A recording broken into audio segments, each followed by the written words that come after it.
دو دوست مل جل کر تجارت کرتے تھے اور جو کچھ فائدہ ہوتا اسے ایک ہی جگہ جمع کر لیتے۔ اسی طرح جمع کرتے کرتے 8,000 دینار جمع ہو گئے۔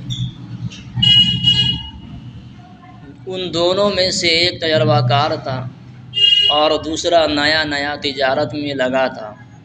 ایک دن تجربہ کار نے اپنے آپ کو بڑا عقل مند سمجھتے ہوئے اپنے ساتھی سے کہا، اب میرا تمہارے ساتھ مل کر تجارت کرنا مشکل ہے کیونکہ تم کو تجربہ نہیں ہے، اس لیے تم اپنا حق لے کر الگ ہو جاؤ۔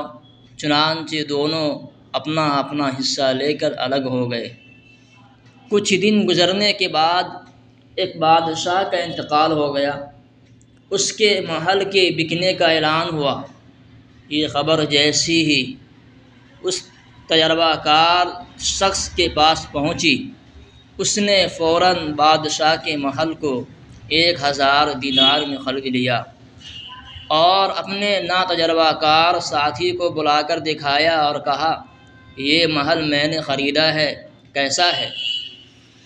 اس ناتجربہ کار ساتھی نے قلعہ کی تعریف کی، محل کی تعریف کی اور وہاں سے نکل کر چلا آیا اور مسکین و غریب یتیم پر 1,000 دینار خرچ کر کے اللہ تعالیٰ سے دعا کی کہ اے اللہ، میرے ساتھی نے 1,000 دینار خرچ کر کے دنیا میں ایک خوبصورت محل خریدا ہے، تو اپنے فضل و کرم سے مجھے جنت میں ایک محل عطا فرما۔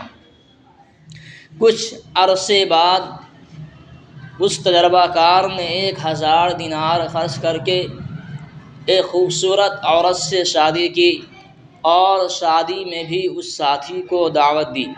جب وہ آیا تو اس نے اپنے ساتھی سے کہا کہ ہم نے 1,000 دینار خرچ کر کے اس عورت سے شادی کی ہے، بتاؤ یہ کیسی ہے؟ اس نے اس عورت کی بہت تعریف کی اور گھر آ کر 1,000 دینار صدقہ کیا۔ پھر تنہائی میں جا کر اللہ سے دعا کی کہ اے اللہ، میرے ساتھی نے 1,000 دینار خرچ کر کے دنیا کی ایک عورت حاصل کی ہے، میں تیرے راستے میں 1,000 دینار خرچ کر کے تجھ سے جنت کی حوریں چاہتا ہوں۔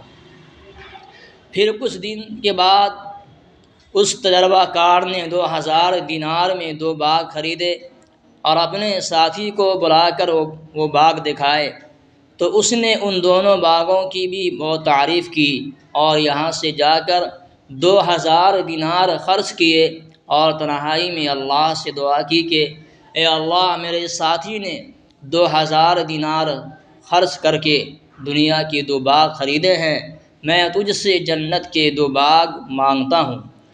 چنانچہ تعجب کی بات یہ ہے، جب دونوں ساتھی کا انتقال ہوا تو اس صدقہ کرنے والے کو جنت کے ایسے محل میں پہنچا دیا گیا جہاں پر باغ بھی تھے، خوبصورت حوریں بھی تھی اور اس کے علاوہ ایسی ایسی نعمتیں ملی جن کو اللہ کے سوا کوئی نہیں جانتا۔ اس وقت اس کو وہ ساتھی یاد آ گیا تو فرشتہ نے بتلایا کہ وہ جہنم میں ہے، تم اگر دیکھنا چاہو تو دیکھ سکتے ہو۔ اس نے جھانک کر دیکھا تو جہنم کی آگ میں جل رہا تھا۔